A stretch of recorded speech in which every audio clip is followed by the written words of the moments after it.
రాహుల్ గాంధీ ఇప్పుడు పాకిస్తాన్లో నంబర్ 1 గా ట్రెండ్ అవుతున్న ఒక హీరో. ఆయనపై పాకిస్తానీలు ప్రశంసల జల్లు కురిపిస్తున్నారు. ఆయన ఆపరేషన్ సింధూర్పై చేసిన వ్యాఖ్యలను దాయాది దేశం మీడియా నేతలు తమకు అనుకూలంగా మార్చుకుంటున్నాయి. అసలు రాహుల్ ఏం మాట్లాడారు? పాకిస్తాన్లో టాప్లో ఎందుకు ట్రెండ్ అవుతున్నారు? కాంగ్రెస్ నేతలు సైతం ఆయన్ను ఎందుకు వెనకేసుకొస్తున్నారు? Watch this report.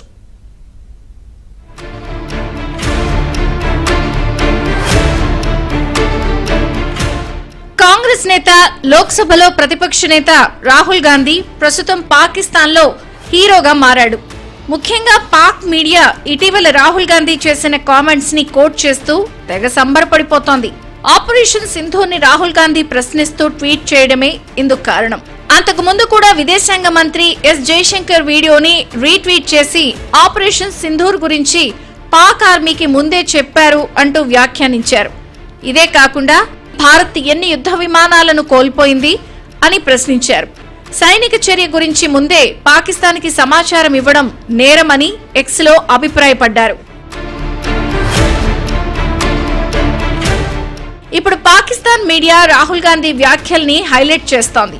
ఇప్పటికే ఆపరేషన్ సింధూర్ ఫెయిల్ అయిందని, భారత్ ని పాకిస్తాన్ ఓడించిందని చెబుతూ ఆ దేశం పెద్ద ఎత్తున ప్రచారం చేసుకుంటోంది. పాక్ ఆర్మీ భారత దాడుల్లో తన ఎయిర్ బేసులు ధ్వంసమైన, వైమానిక రక్షణ వ్యవస్థల్ని కోల్పోయినా కూడా ఓటమిని అంగీకరించడం లేదు. భారత్ కి చెందిన 5 ఫైటర్ జెట్స్ ని, ముఖ్యంగా రాఫెల్ ని కూల్చేశామంటూ పాకిస్తాన్ ప్రచారం చేసుకుంటోంది.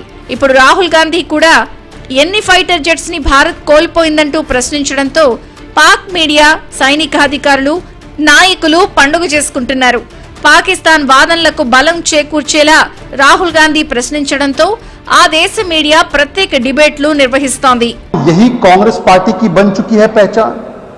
मानो कांग्रेस और पाकिस्तान दो शरीर एक जान, बोले एक ही जुबान, क्योंकि कांग्रेस माने पाकिस्तान ही मेरा भाईजान। जिस प्रकार से अभी विजय वड़त्तीवार का भी बयान आया है कि विजय वड़त्तीवार बोलते हैं कि पाकिस्तान को तो कुछ नुकसान ही नहीं हुआ, जो नुकसान हुआ है वो भारत की सैन्य शक्ति को हुआ। अब ये क्लियर हो चुका है कि ये ना संयोग है ना प्रयोग है, ये सीधे सीधे पाकिस्तानी नैरेटिव को बल देने का सहयोग है, असिस्टेंस है। कांग्रेस पार्टी को अपना नाम बदलकर पाकिस्तानी कांग्रेस पार्टी कर देना चाहिए, क्योंकि जितनी पॉपुलर वो पाकिस्तान में है उतनी कहीं नहीं है। ये हर व्यक्ति राहुल गांधी के कदमों पे चल रहा है। ये वही पार्टी है जिसने सर्जिकल स्ट्राइक के वक्त में प्रूफ मांगे थे, बालाकोट एयर स्ट्राइक के वक्त में कहा था कुछ नहीं हुआ, और अब ये दुश्मन मुल्क पाकिस्तान की मदद करने के लिए ऑपरेशन सिंदूर, जहां हमने घर के अंदर घुसकर रावलपिंडी से लाहौर तक हमारी सेनाओं ने मुंहतोड़ जवाब दिया है, तो कांग्रेस पार्टी अपनी पुरानी आदत वापस से दोहरा रही है। एक इंग्लिश में कहावत है, old habits die hard. Congress का डीएनए प्रो पाकिस्तान है। ఆపరేషన్ సింధూర్ గురించి విదేశాంగ మంత్రి జయశంకర్ ముందే పాకిస్తాన్ కు చెప్పేశారంటూ రాహుల్ నోరు పారేసుకున్నారు. రాహుల్ గాంధీ చేసిన కామెంట్స్ ని భారత్ విదేశాంగ శాఖ తప్పుపట్టింది. ఒకవేళ దాడుల గురించి పాకిస్తాన్ కి ముందే తెలిసి ఉంటే మురిట్కే, బహవల్పూర్ వంటి ఉగ్రవాద స్థావరాల్లో ఉగ్రవాదులు ఉండేవారా అంటూ ప్రశ్నించింది. ఆపరేషన్ సింధూర్లో 100 కన్నా ఎక్కువ ఉగ్రవాదులు మరణించేవారా అని ఎదురుదాడి చేసింది. మాజీ సైనికాధికారులు సైతం రాహుల్ వ్యాఖ్యల్ని తప్పుపట్టారు. అబోటాబాద్ లో ఒసామా బిన్ లాడెన్ ని హతమార్చిన తర్వాత పాకిస్తాన్ కి అమెరికా సమాచారం అందించింది. 2019 బాలాకోట్ దాడుల తర్వాత కూడా మన డీజీఎంఓ దాడి వివరాలను పాకిస్తాన్ కు అందించారని, ఇది సాధారణ విషయమేనంటున్నారు నిపుణులు. अपने देश के सेना के अदम्य साहस के साथ यह धोखा है। राहुल गांधी 2 दिन से सबूत मांग रहे हैं, सबूत दो, सबूत दो।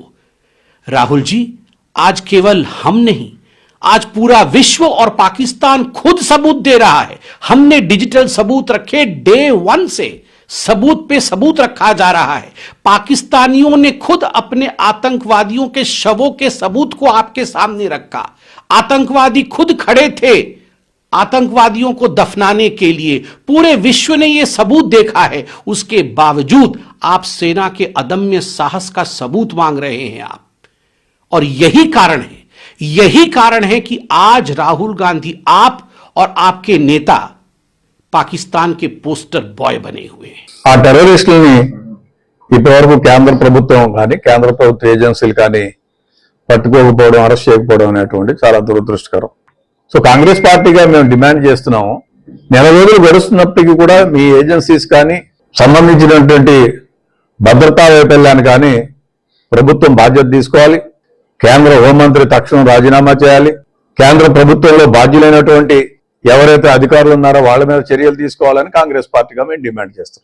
జరిగినటువంటి యుద్ధంలో పాకిస్తాన్కి మేము ముందే సమాచారం ఇచ్చామని చెప్పి వారు చెప్పడం జరిగింది. అది కూడా చాలా దురదృష్టకరమైనటువంటి సంఘటన. అది అనౌన్స్ చేయడం మూలాన్ని వాళ్ళు అలర్ట్ అవ్వడం, మనకు సంబంధించినటువంటి యుద్ధ సామాగ్రిని మనం కోల్పోవడం, మనకు సంబంధించినటువంటి సైనికుల్ని కోల్పోవడం జరిగింది. దీని మీద కూడా ప్రభుత్వం చర్యలు తీసుకోవాలని చెప్పి కాంగ్రెస్ పార్టీగా మేము డిమాండ్ చేస్తున్నాం. ప్రధానమంత్రి గారు ఎప్పుడూ చెప్తూ ఉంటారు, చాలా బలమైనటువంటి నాయకత్వం, నాది బలమైనటువంటి నాయకుడిని, పాకిస్తాన్ ఎడల సరిగ్గా చర్యలు తీసుకోలేదనేటువంటిది ఈ దేశంలో ఉన్నటువంటి ప్రజలందరూ కూడా భావిస్తున్నారు. నిజానికి ఆపరేషన్ సింధూర్ కు సంపూర్ణ మద్దతునిచ్చింది కాంగ్రెస్ పార్టీ. నిన్న మొన్నటిదాకా బాగానే ఉంది. కానీ ఇప్పుడు రాహుల్ గాంధీ మాటలు కాంగ్రెస్ పార్టీని కొంత ఇరకాటంలో పెట్టేలా ఉన్నాయి. జరిగిన పరిణామాల గురించి ఏవైనా నిర్మాణాత్మక విమర్శలుంటే పర్వాలేదు గాని రాహుల్ వక్రభాష్యాలు చెప్తున్నారు. లెక్కలు అడుగుతూ ప్రజలకు మరింత దూరం చేస్తున్నారు అన్న విమర్శలున్నాయి. శత్రువు మీద దాడులు చేయాలి అనుకున్నప్పుడు ఎవరైనా ముందే సమాచారం ఇస్తారా? అసలు మన యుద్ధ విమానాలను పాక్ కూల్చలేదని చెబుతున్నా ఎన్ని ఫైటర్ జెట్స్ ను పాక్ కూల్చివేసిందో చెప్పాలని ప్రశ్నించడం రాహుల్ గాంధీకే చెల్లింది. ఉగ్రవాద స్థావరాలపై దాడులు చేస్తామంటూ కేంద్రం హెచ్చరించడం ముందే సమాచారం ఇచ్చినట్లవుతుందా? ఇలాంటి సింపుల్ లాజిక్ మర్చిపోతున్నారు కాంగ్రెస్ అగ్రనేత రాహుల్ గాంధీ.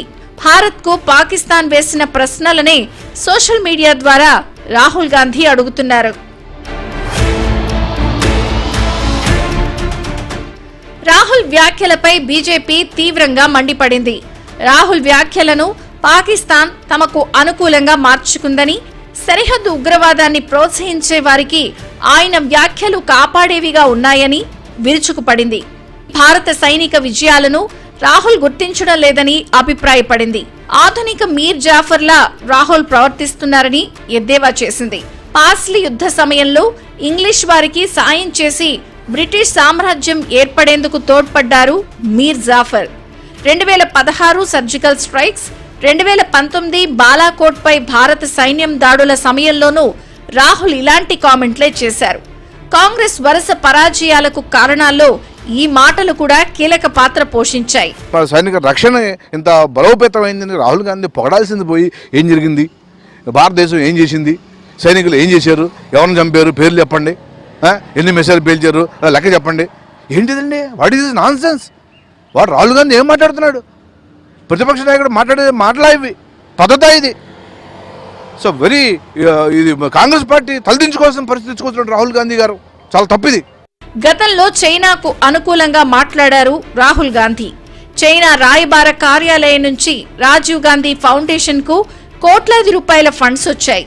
ఇటీవలే అమెరికా వెళ్లి భారత్ పై విమర్శలు చేశారు. పాకిస్తాన్ అనుకూల లాబీ రాహుల్ ను ఉపయోగించుకుంటోంది అన్న ప్రచారం కూడా ఉంది. అయినా రాహుల్ గాంధీ ఏ మాత్రం తన పంథాను మార్చుకోవడం లేదు.